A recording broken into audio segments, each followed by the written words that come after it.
Hello everybody, welcome back to another video.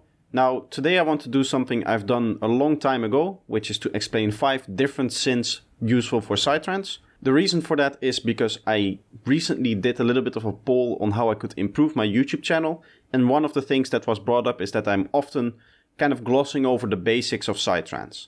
And I think kind of for me what the problem is that I've already kind of gone past the basics of Psytrance for myself, like the absolute core basics. Obviously, I've been producing Psytrance for 4 years now, roughly. So I kind of look at YouTube in the same way as how I would approach tutorials. What I would look for in tutorials, stuff like that. That's one of the big driving forces in what I'm actually making for content. So what I want to do is once in a while just make a tutorial on the absolute beginnings. So the way that I'm going to do that today is I'm going to look into 5 different synths. And for each of the synths I have something prepared that is kind of special to the sound design, which is also a core idea of sound design for Psytrance. So there's going to be 5 principles that you get to learn from this, as well as some cool sounds with it. So let's dive straight into the sound design. Okay, so here I have the kick and bass that I explained in the last video, and we have the synths in here. Let's quickly just have a listen to it.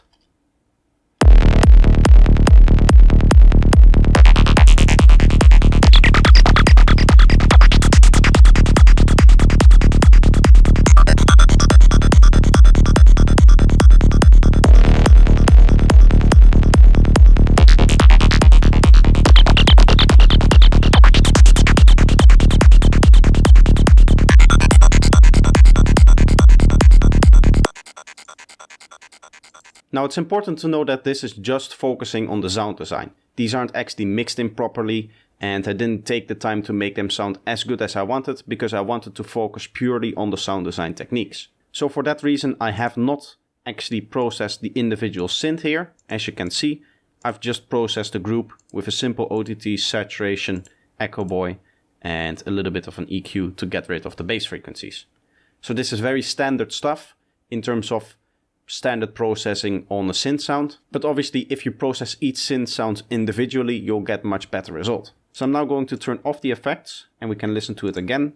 You'll also notice that there's probably a little bit of a volume difference between some of the sounds. These also have not been properly gain staged.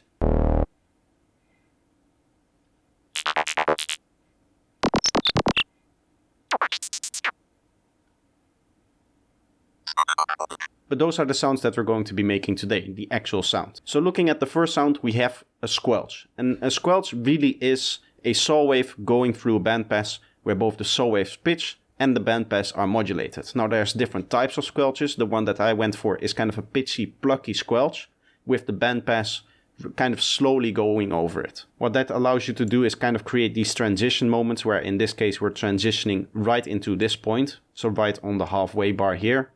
We're transitioning right into that moment. As you can hear, the filter kind of goes up into it and then down out of it. You can also see the modulation that we're doing here. We're going up into it and then back down again, kind of broadly. Obviously, you can change this however you want. If you want a really transitional sound, you make something like this. But I decided to add some extra points so that you have a little bit of more interest in there. So looking at the patch, this is actually a very simple patch. If we open up the initialized patch, what we can do is we can set up a pitch modulation on the saw wave. As I said before, we need a pitch modulation, and I'm just gonna go for something like this. And then I'll shift it like that. I'll quickly re-enable this here so that we can use that later. But for now, this is what we get. We kind of get that plucky impact on the saw wave, but we are still getting all of the frequencies all of the time. And where the real psychedelic nature of the sound comes in is in kind of swooping through the frequencies. For that, I'm going to use a bandpass filter, and then I'm just going to turn up the resonance. In this case, I'm going to add the macro, which I used for the automation. I'm going to put that in the filter cutoff like that. And then you can play with the modulation amount. You can set the resonance maybe a little bit lower. Maybe you want a little bit of distortion on here, like a soft clipper. Just to bring out a few of those harmonics. Something like that. So you can see that the core idea is that we have a very simple sound, and then we use modulation to kind of push the sound into a specific point, to attenuate a specific point. In this case, that would be the halfway point of this kick and bass section. Another core takeaway could be that strong filtering with high resonance creates those kind of bunched up frequency areas which we commonly associate with Psytrance sounds. So actually there's two key takeaways here. Now for the next sound, we're actually going to dive into a fairly advanced concept, but I'm going to try to do my best to explain it as easy as possible, so beginner friendly. What we have here for this sound is you can hear we have that kind of bubbly psychedelic effect that we commonly associate with like Virus, TI, FM kind of setups. Again, if you're a beginner in Psytrance, that probably won't mean a lot to you, but once you get more into it, you'll try to kind of get all of these sounds that are common in Psytrance and be able to put them in categories. The Virus TI is a particular kind of synthesizer, and its FM was kind of famous for creating both bubbly as well as kind of clicky sounds. We're actually going to look in one of the clicky sounds later that also is inspired with the Virus TI that's going to show a different technique, which is also going to use FM. But the technique that we're using here and the practice that I want to show here is something that I wouldn't say invented, but kind of popularized within Psytrance itself. I actually got this technique from AU5 back in the days, I think almost 2 years ago now. It's called Filter FM, which is essentially modulating a filter's filter cutoff with an audible kind of signal, so audio rate signal. Instead of an LFO or low frequency oscillator, we use a very fast signal in this case. Now in the patch itself that we have here, it's actually represented with an LFO, but it is playing at audio rate. And I learned this technique from Mute Productions, who uploaded a video quite recently actually about Serum's secret superpower, which is using the noise oscillator to modulate whatever you want, and then using LFOs or even I think normal oscillators to set that as the source for the noise oscillator. So it takes whatever you have in the LFO and then it just pushes that to whatever you're modulating. In this case, it takes what information we have in the LFO and it pushes it up by 48 semitones or 4 octaves and then assigns that to the modulation of the filter. So without the filter, you can hear that this is just a saw wave. But if we turn on the filter, you can hear that gritty modulation take over. Again, if I bypass the modulation by setting it like this, you kind of get a standard Psytrance sound, but you get the real bubbly effect by setting this to the noise oscillator. And this note on random 2 here is just to make sure that it has a little bit of a different tone each time it plays. Otherwise it's just a static sound, right? So this note on random 2 adds an additional layer of randomness. So if I initialize this patch, let's quickly make it. I'm going to turn on the filter. Bandpass just like before. Then we take the LFO and we drag it on here. I think I need to turn it on first. And then I can set the shape. I think you can modify the shape afterwards. Once that is done, I go to mod source and I set on note random 2 and then noise oscillator. That creates 2 of them. And I can set my amounts to whatever I want. So now you can hear it's at a very low rate because we're using an LFO. So we just want to pitch this up. You get percentages, but if you right click, I think, actually you have to turn this on. That's it. You have to turn on the key tracking and then you get semitone readouts. So we just turn it up 48 semitones. And then I think you can play with this even. Okay, so you do have to update the shape like this. But you can play with the shape and then you can see, okay, what kind of tone am I getting? And then you just turn on your randomness again. And then you get the sound like that. So the takeaway here is that Filter FM is very powerful. And the second kind of takeaway that I want to give you is that there's this really cool thing going on where we have partial modulation, which is kind of standard, kind of static, in the sense that it's always the same modulation. And then we have this randomness here, which just changes the tone of every note. Now looking into the next synth, which is this one.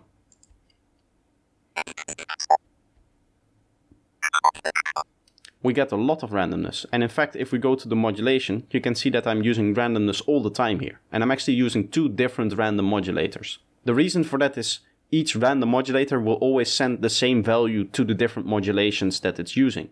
So if you want this modulation to be independent from this modulation, then you use the two different randomness for that. Obviously you cannot have more than two, there's only two note on randoms here. So again, the sound design itself is very simple. The key takeaway here is the use of randomness to kind of create infinite patches. And this is the kind of synth that you could just take and use as a sequence if you want. You would take this patch and then just duplicate it over the whole thing and play it in the whole thing, kind of as a background sequence for your track. So looking into the patch, as you can see, it's just a saw wave running through this 4-3 filter right here.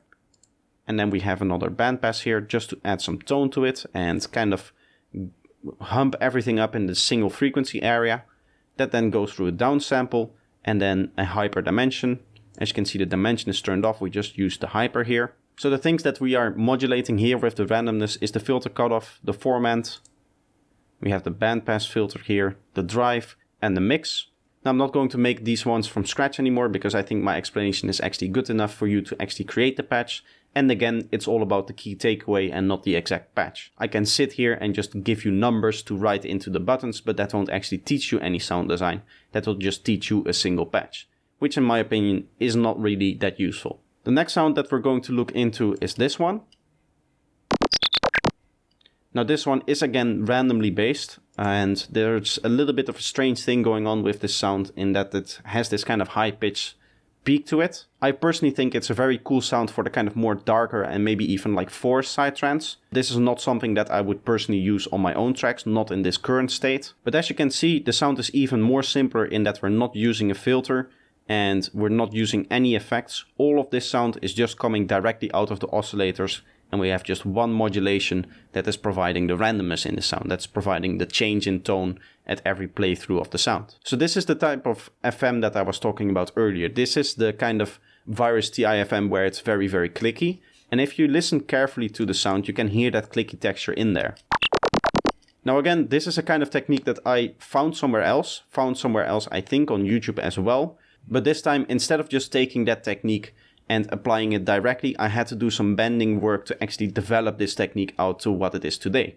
And that is the SSQ carrier technique. So what does this SSQ carrier mean? If we look into the waveforms here, in digital, there's this SSQ waveform, which you might have seen. This is also commonly used in Psytrance because it has that clicky texture to it. And what you can see is that it's essentially a sine wave speeding up in pitch, speeding up, and then slowing down. Now we can model this kind of behavior. This is exactly what FM is trying to do. So what I decided to do is create a carrier that kind of emulates what this FM is doing. So you can see the sound is ramping up, it's going faster in pitch, which is what FM is doing. It is modulating the pitch or the frequency of the sound, and then it's slowing down. So essentially, we can take this SSQ carrier and apply it to any waveform that we want. In this case, we can use a sine to emulate the sine that we had before in the actual SSQ waveform, or we can go crazy and use a different kind of sound, whatever sound that we want.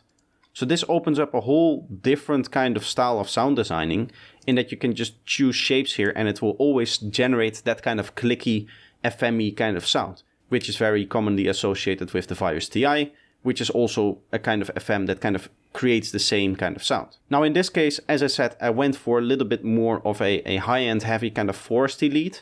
So you can see I have to pitch up 4 semitones. Normally, when I'm using it myself, I don't like to do that. You get a much darker sound like this.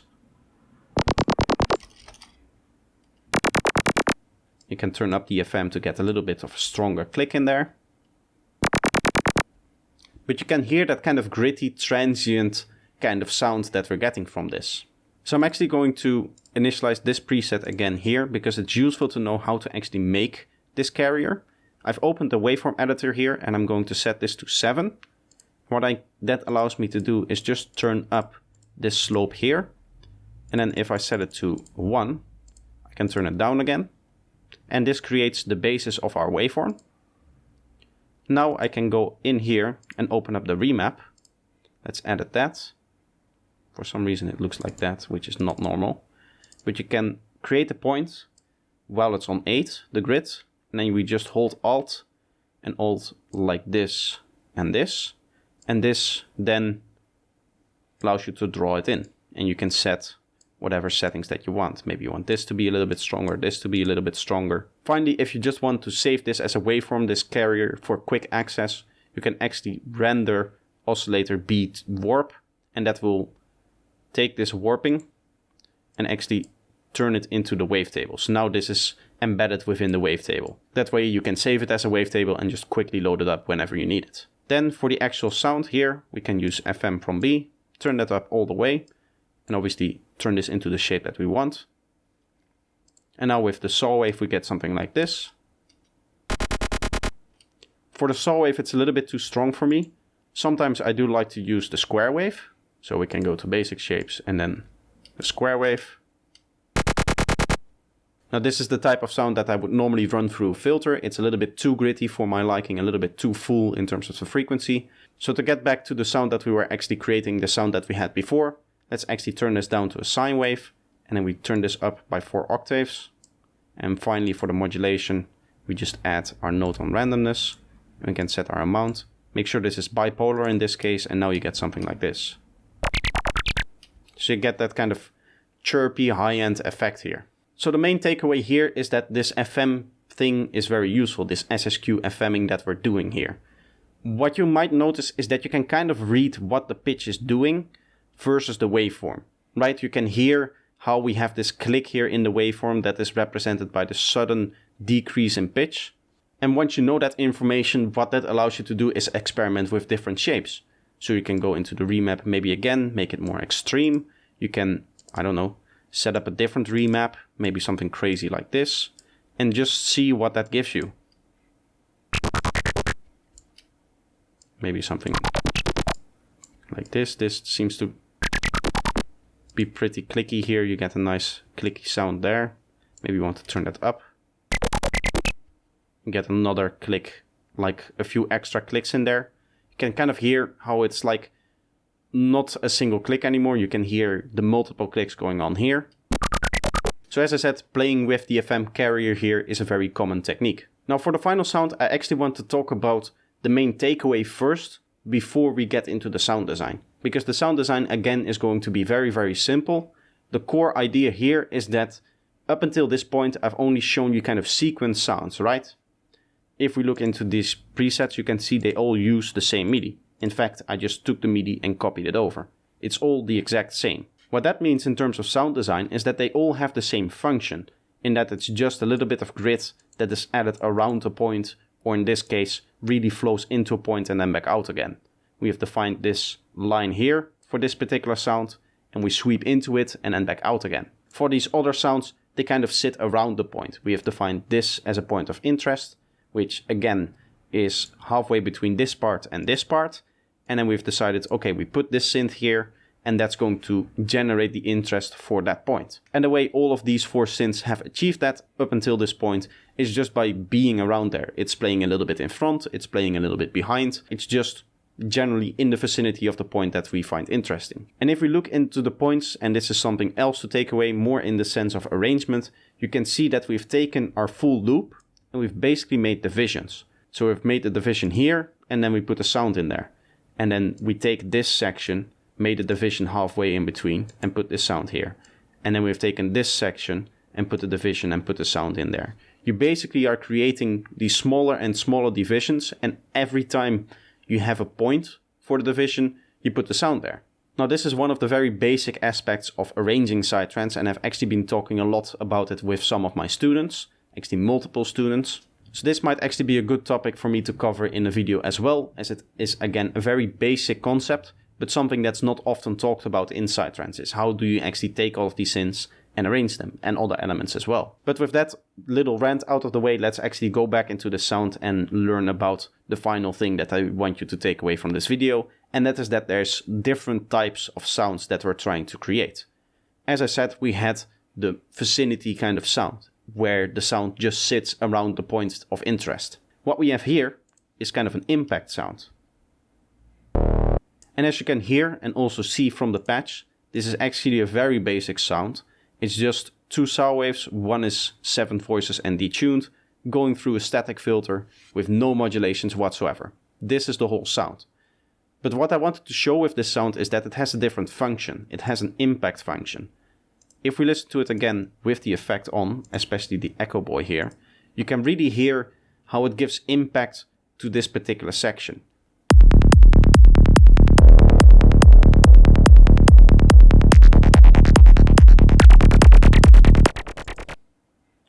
Whereas for me, the other sounds, they don't really give you that impact. They don't add the punch to the kick. And the reason that we have that in this case is that it's just one MIDI note playing the whole beat, right?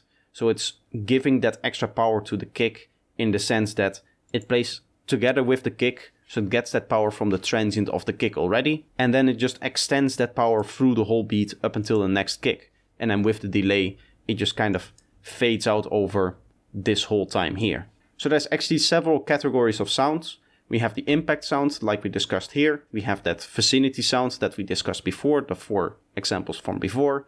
You would also have sweeps. So those are elements that actually sweep up until a point. They play up until a certain point, and that is the point of interest. And really what you should be striving for in your Psytrance track is you have a little bit of a mix of everything, right? You don't have only impact sounds, and you don't have only sweep up sounds. You just have kind of a combination of all these different types of sounds that kind of together form the full story of your track. So that's actually the final takeaway from this video. And with that, I'm actually going to end the video because I don't want to make it too long. I hope again that this was a very useful video for beginners, because that's what I'm trying to do with some of these videos now, ever since I got that feedback. If you did find it useful and you want me to cover something else, then let me know with a comment. Also, if you liked the video, if you enjoyed it, then let me know with a like. That way I can gauge how many people like it. I can do more of those type of videos. If you are new here and you want to see more of my videos, then you can subscribe. And if you want to be notified by YouTube if something is posted on my channel, you can turn on bell notifications. That way YouTube sends you a message whenever I upload something. But for now, that's going to be the video. Again, I hope you enjoyed and I hope to see you in the next one. Bye bye.